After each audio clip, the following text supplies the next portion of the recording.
네, 오늘은 일제 강제징용자 배상 문제 해법을 발표한 지 1년이 되는 날입니다. 한일 정상이 7번이나 회담을 하는 등 한일 관계는 복원됐지만 일본 측의 호응은 여전히 부족하다는 점이 한계로 지적되고 있습니다.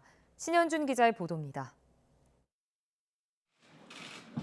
지난해 3월 6일 정부는 한일 관계의 가장 큰 걸림돌이었던 강제징용 배상 문제에 해법을 내놨습니다. 피해자들에게 줄 배상금을 일본 기업 대신 우리 측 재단이 지급하는 제3자 변제 방식입니다.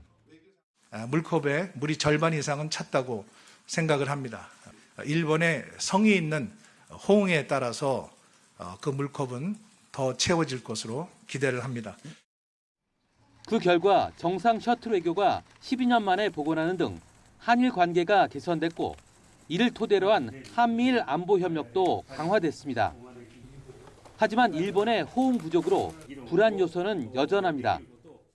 정부는 2018년 대법원 확정 판결을 받은 1차 소송 당사자 15명 중 11명에게 배상금을 지급했고 이를 거부한 4명에 대해선 공탁을 추진하고 있습니다.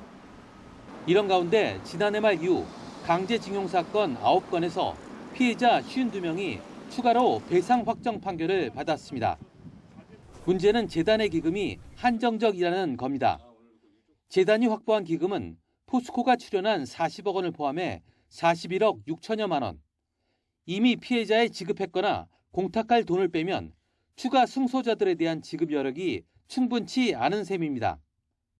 우리 정부의 해법이 진전을 이루게 될 경우 일본도 이에 호응해 올 것으로 생각하고 있습니다. 일본 정부는 재단에 대한 자발적 기여를 막지 않겠다고 했지만 아직 피고 기업이나 일본 기업의 기부 소식은 들리지 않고 있습니다. 국제사회에서의 어떤 기업의 위상을 높이기 위해서는 일본 기업들도 스스로 기여하는 모습을 보여줌으로써 한일 관계뿐만 아니라 일본 국익에도 부합한다. 우리 정부의 결단에도 일본 측이 여전히 나머지 물컵을 채울 성의를 보이지 않으면서 강제동원 해법이 지속할 수 있을지 시험대에 올랐습니다. YTN 신현주입니다.